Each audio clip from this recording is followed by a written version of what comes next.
Okay, Josh, thank you for doing this. I really appreciate it. Um, I have so many people come to my website, and I know for me, if I'm in a crisis and I need information, I don't want to look through all resources just to find what I'm looking for. So, thanks for taking the opportunity.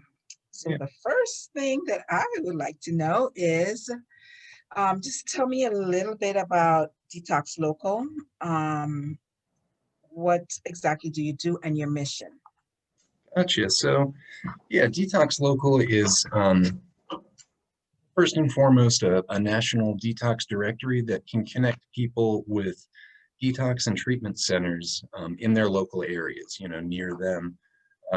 Oftentimes, the idea of going out of state or traveling a long way for detox is enough to turn someone off from the whole idea. So, yeah, trying to find local detox centers that are based in someone's community can be really helpful for them. And beyond that, we also provide really in-depth, medically reviewed guides on detox and withdrawal, and a lot of demographic specific guides, for um, kids, veterans, elderly, people in the LGBTQ community, um, you know, and also the mission of Detox Local pretty much is just to connect people with the help they need. Especially in a post COVID, or I guess it's still a COVID era, but you know what I'm saying. Yeah, yeah, yeah. Going out and shopping for different detoxes in person is kind of, one, it's impractical. Two, now it's not really safe. So being able to provide as much information about these centers to really fit someone's specific needs is our goal. Pretty much just increasing access to detox and treatment. Um, Another thing that we've seen since COVID is that people, in lieu of going to a hospital or detox center, people will try to detox themselves at home. Um, Personally, I knew that was not the best thing. I didn't realize how dangerous that can be until we started seeing deaths, result from that.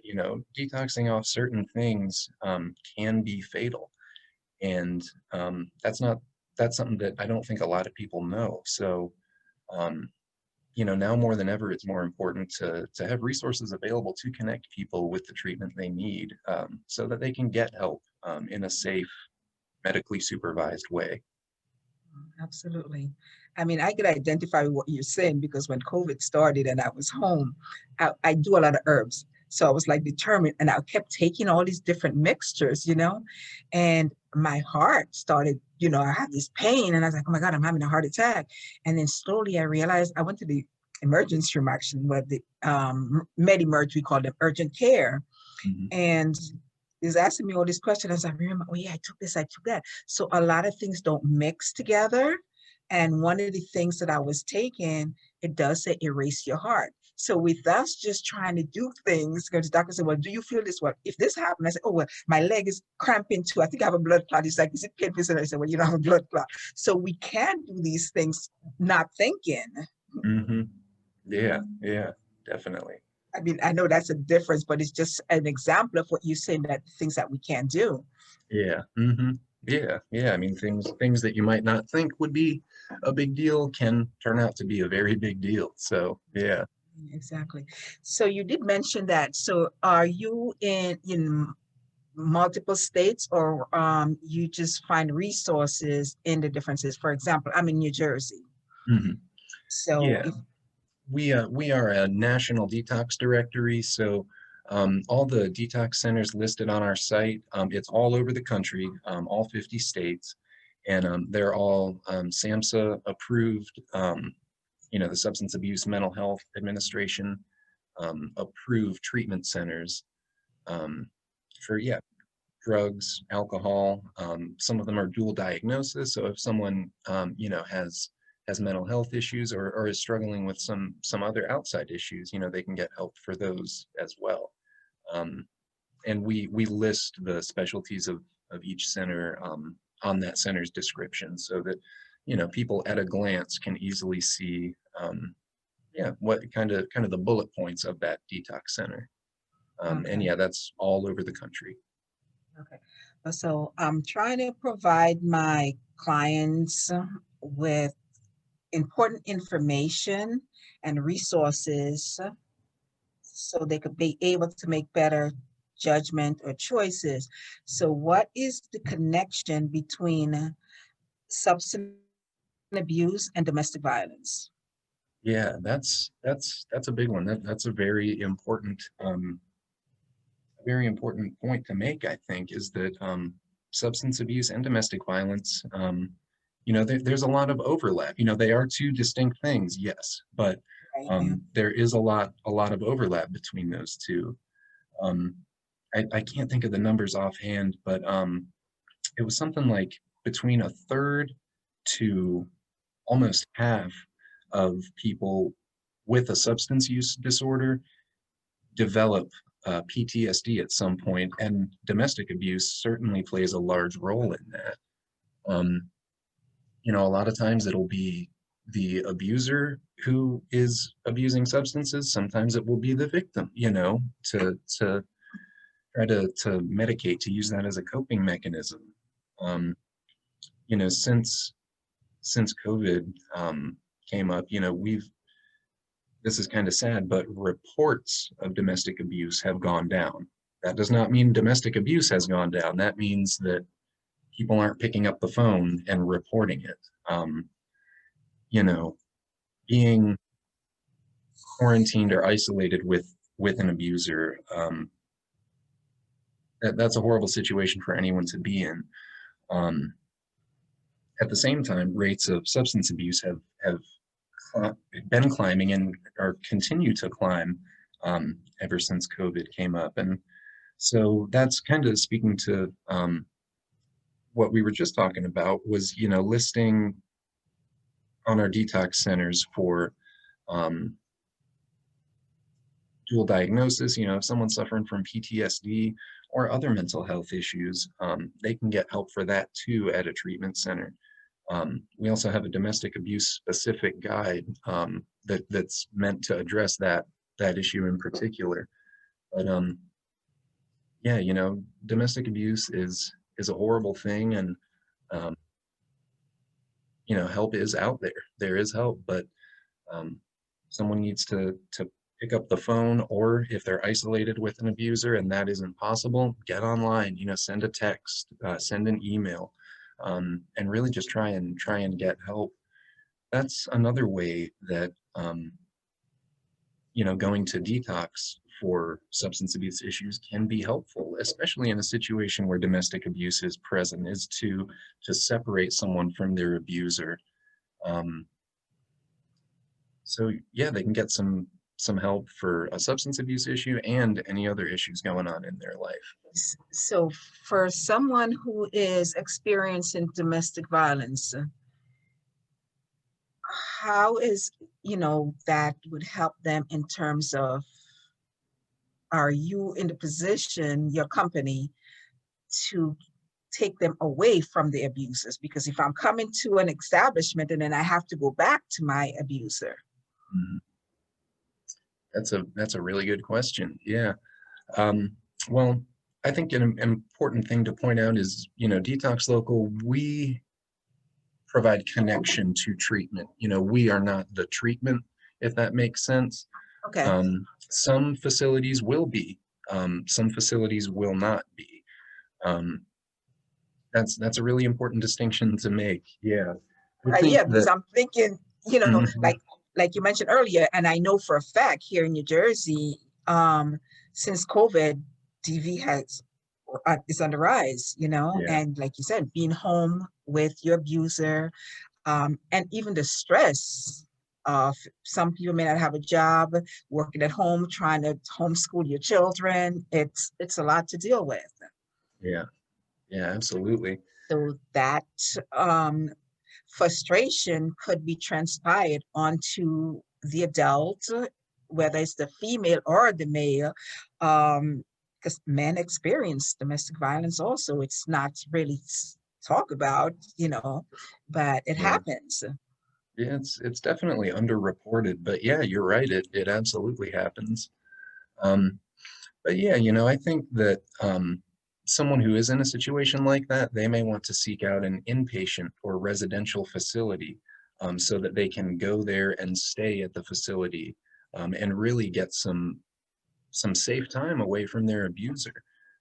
They could work with caseworkers or counselors there to kind of formulate a plan moving forward. If they need to go to a shelter, maybe that's the best course of action. Maybe they need to live with family, maybe that's the best course of action.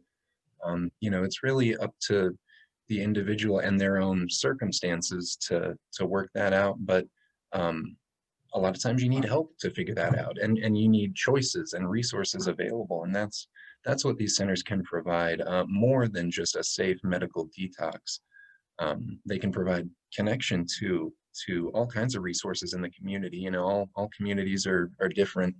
Um, and yeah, most of the time, these detox centers will be really, really tightly connected with their local recovery communities, and a whole lot of kind of secondary resources come along with that.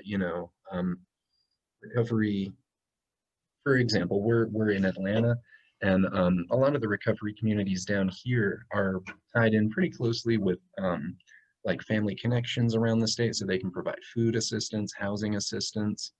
Um, and so yeah, these detox centers can kind of act as a liaison or someone to introduce someone into these recovery communities so that they can get um, help they need with whatever issues they might be facing. Okay. I think you pretty much answered the question because my next question is going to be how do you help somebody who is struggling with the substance abuse and particularly with domestic violence? Gotcha. Yeah, Yeah, I so you mean, kind of again, cover that in there. yeah, I guess to summarize, yeah, try to get some space between them and their abuser, get them medically safe um, detox and treatment. Right. And then from there, kind of help them um, find safe housing, find a safe place to stay, and help them form a network of people in recovery that can help them continue that journey um, through their life. Okay. Detox is the first step. But if you can help someone to build a strong foundation, you really, really greatly increase their chances for successful long-term recovery and really changing their life for the better. So Okay, so last question I think I have. So for someone who's experiencing domestic violence from a substance abuser, is it a way that the help would also go to the abuser? Because it doesn't make sense if you take me away from that and I'm going home to the abuser and he's still doing the same thing. So that we both have to get that help. So is there any requirement that, that you know of? Because I know you say you are the liaison between them. So is there mhm. any, yeah. That is a very difficult question to answer. There, let me say this, you can't make anyone get help who's not ready to get help. Absolutely. That being said, if someone is experiencing domestic abuse, they they need to take care of themselves first and foremost.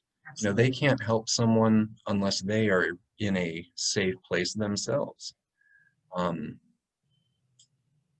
Speaking from my own experience, yeah, I can only show the way to help. You can only lead a horse to water. You can't make it drink.